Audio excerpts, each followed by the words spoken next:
1939 সালে উত্তর পূর্ব ইরানের মাসদা শহরে জন্ম নেওয়া খামেনি ধর্মীয় পরিবারে বেড়ে ওঠেন। ছাত্রজীবনেই তার রাজনৈতিক চেতনার বিকাশ ঘটে। সে সময় শাহ মোহাম্মদ রেজা শাহ পাহলভী এর শাসনের বিরুদ্ধে আন্দোলনের নেতৃত্ব দিয়েছিলেন আয়াতুল্লাহ রুহুল্লাহ খোমেনি। তরুণ খামেনি দ্রুতই খোমেনির ঘনিষ্ঠ অনুসারী হয়ে ওঠেন এবং শাহ বিরোধী বিক্ষোভে অংশ নেওয়ায় একাধিকবার গ্রেপ্তার হন। এ সময় থেকেই তিনি ধর্মীয় আলেমের পাশাপাশি বিপ্লবী কর্মী হিসেবে পরিচিতি পান। 1979 সালের ইসলামী বিপ্লব ইরানের রাজনৈতিক কাঠামো পাল্টে দেয়। রাজতন্ত্র উৎখাত হয়ে প্রতিষ্ঠিত হয় ইসলামী প্রজাতন্ত্র। বিপ্লব পরবর্তী রাষ্ট্রব্যবস্থা গঠনের পর্যায়ে খামেনি গুরুত্বপূর্ণ দায়িত্ব পান বিপ্লবী পরিষদের সদস্য। পরে উপ-প্রতিরক্ষা মন্ত্রী এবং ইসলামিক রেভলিউশনারি গার্ড সংগঠনে ভূমিকা রাখেন। এতে তিনি খোমেনির ঘনিষ্ঠ রাজনৈতিক সহযোগী হিসেবে প্রতিষ্ঠিত হন এবং দ্রুত ক্ষমতার কেন্দ্রবিন্দুতে উঠে আসেন।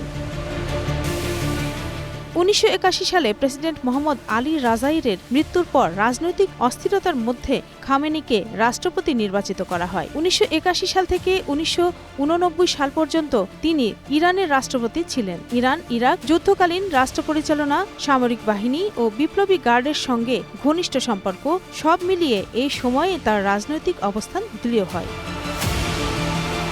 1989 সালের জুনে খোমেনির মৃত্যুর পর ধর্মীয় আলেমদের পরিষদ অ্যাসেম্বলি অব এক্সপার্টস খামেনিকে ইরানের নতুন সর্বোচ্চ নেতা নির্বাচিত করে। সংবিধান সংশোধন করে তাকে আয়াতুল্লাহ মর্যাদায় উন্নীত করা হয়। এভাবেই তিনি ইরানের সর্বময় ক্ষমতার অধিকারী পদে অধিষ্ঠিত হন।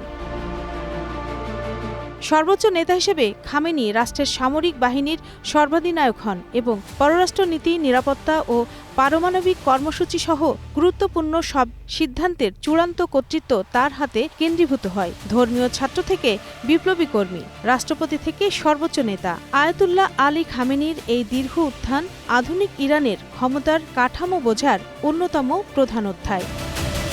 রত্না জামান, গ্রিন নিউজ ডেস্ক।